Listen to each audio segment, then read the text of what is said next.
Liverpool fire from the Ducati. The high side, down he went. One of the factory Ducatis clattered in. Believe it. They're trying to get that bike out. They're looking to Dovizioso now. I hope he's okay because he looked hurt. Nowhere to push into the air. He's rolled through the tarmac runoff quite a few times there. I just wonder if we might see a red flag here if they can't. He's charging through, but he's gone deep.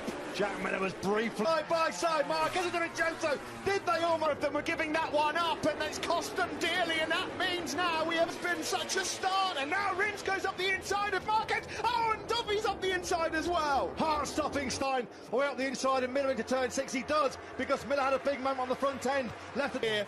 And this is as far back as he's been in a long, long time. Dovey up the inside of Miller there. He's up into third. Marquez drive. Dovizioso powers on through. Dovizioso second. Going to fly past Alex Rins on the Suzuki. Quartararo then with 3/4 of a second in his back pocket already. Marquez on the hill into turn number 4. Rossi's on the charge. He started 10. As Crutchlow, he's gone down and he's holding his hand. And there is Polis. He's under pressure from Marquez. Rossi has made a great progress. Up 5 places from 10th to 5th.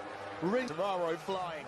Side Marquez and Dovizioso. Did they almost? Of them were giving that one up, and it's cost them dearly. And that means now we have been such a start. And now Rins goes up the inside of Marquez. Oh, and Dovey's up the inside as well. Heart-stopping Stein away up the inside, and Miller into turn 6. He does because Miller had a big moment on the front end. Left it here. And this is as far back as he's been in a long, long time. Dovey up the inside of Miller there. He's up into third.